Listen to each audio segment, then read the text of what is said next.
How Murray Saved Christmas.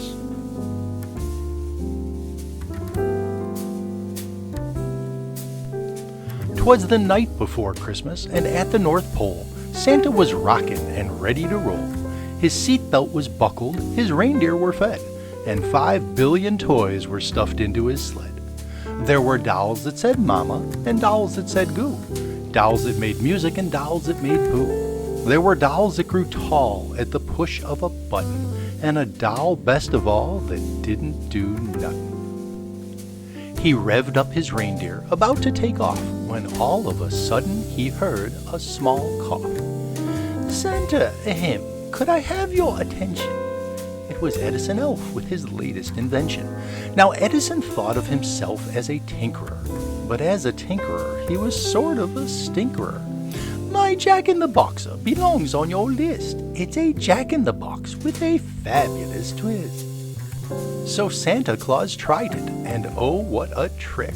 A boxing glove popped out and knocked out Saint Nick. He wobbled, he bobbled, his face turned bright red. A lump like a sugar plum rose from his head. "Santa!" cried Eddie, but Santa said, "Glibble, I'm perfectly schnibble," then started to dribble. Ed dressed him in jammies and put him to bed, and worried just who would bring presents instead. Then a card fluttered down out of Santa's right mitten, and on it in round golden letters was written, "For a special delivery, call Murray Kleiner, owner of Murray K's Holiday Diner." Now Santa and all of the holiday bunch would come into Murray's for breakfast or lunch. You might see George Washington eatin' and drinkin' on President's Day with Abraham Lincoln. Cupid loved bagels, the groundhog the chili. The Thanksgiving turkey would stuff himself silly.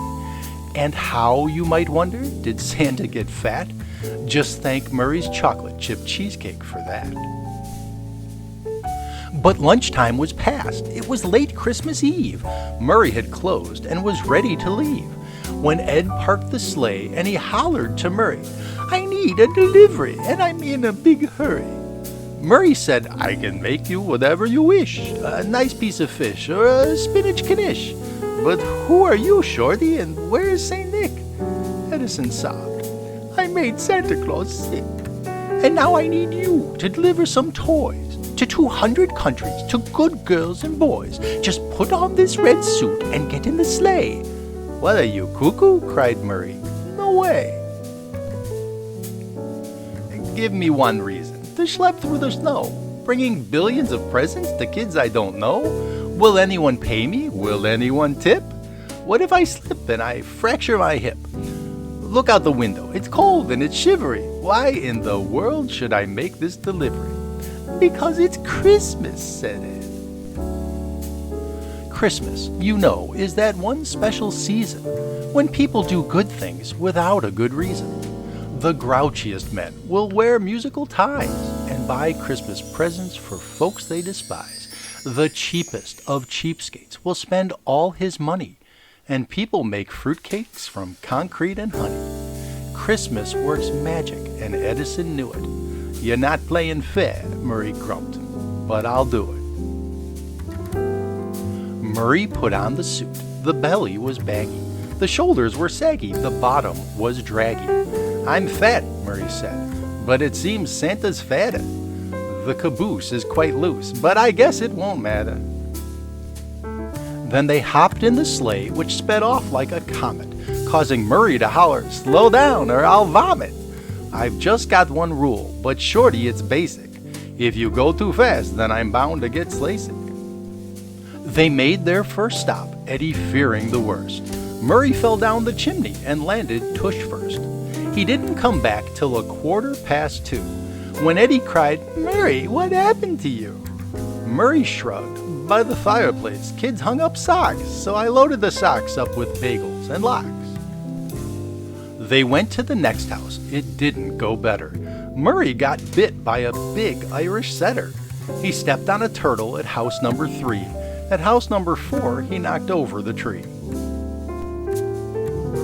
"I'm old and I'm cold and this suit doesn't fit. "If the next stop goes badly," said Murray, "I quit." The elf couldn't blame him. Poor Murray had tried. "You're going to do great," little Edison lied. Murray jumped down the chimney and landed so hard the thud knocked the snow off the trees in the yard. He got to his feet with an oof and an oi and found himself facing a 6-year-old boy. The boy exclaimed, "Santa!" And Murray said, "Where?" "All right, you mean me. Yes, I'm Santa, I swear." "Get a load of this laugh. Ho, ho, ho," Murray chuckled. But just as he chuckled, his belt came unbuckled, and his pants, which were loose, went down straight past his knees. Murray Kleiner was stitched on his silk BVDs. The boy looked perplexed, so he said, "Please explain why you and your underpants have different names?" Betrayed by his boxers, let down by his pants, Murray knew a good story would be his best chance. So he said, "Murray Kleiner is a famous designer. Calvin Klein may be fine, see, but Kleiner is finer." "Are you sure you're Santa? You don't have a beard. Your suit is all baggy. You smell kind of weird." "I shaved off the beard. Mrs. Claus says it tickles. And I went on a diet, club soda and pickles. That should explain why I'm beardless and bellyless. The pickles would also account for my smelliness. So there, I've explained. I've made everything clear." And then the boy asked him to name his reindeer. Murray hemmed and he hawed. He did not know this stuff. So he huffed and he puffed and he proceeded to bluff. "There's Dumbo and Jumbo and Mason and Dixon, Cosmo and Kramer and Richard M. Nixon." Murray looked at him hopefully. "How did I do?" "You're a fake," the boy cried. "I guess Santa is too." Murray said, "There's a Santa and I've got the proof." They went out on the lawn and looked up at the roof.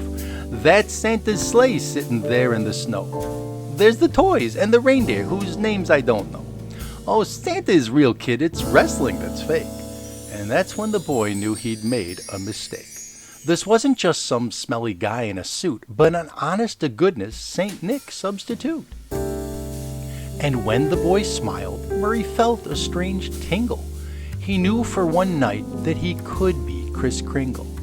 "Ho, ho, ho," Murray laughed, and he patted his head, and he fixed him a lean pastrami sandwich with coleslaw and a triple-thick chocolate milkshake, and sent him to bed. Then Edison asked if he still felt like quitting. "Quitting?" cried Murray. "You've got to be kidding." "Enough of that talk. We've got toys to deliver. We can't sit around like 2 lumps of chopped liver." From Nome down to Rome, and from Omsk to Atlanta, they handed out presents more quickly than Santa. "You did a great job," Eddie said, and he smiled. "Tonight you brought presents to every good child." "Let's not stop," Murray said. "We have time. We have toys. Why can't we bring them to bad girls and boys?" So a kid might be lazy. He might be a slob. He drives his folks crazy. That's sort of his job. Ed heard what he said, and he couldn't resist. They brought toys to the naughty, a very long list. A toboggan for Ogden, who played sick from school and drove his dad's Pontiac into the pool. For Brooke, a good book, since she broke the TV, the VCR, PC, and every CD. And a jet plane for Dwayne, a mischievous fellow, who filled the girls' toilets with blueberry jello. Murray brought presents to all not-so-good kids, the rude and the crude and the misunderstood kids. And people said Christmas was never so pleasant as the year when all of the world got a present. Murray said, "Well, there's nothing for us in this sack." So he gave Ed a hug, and Ed gave him one back. "You know, you're a nice guy," said Edison Elf.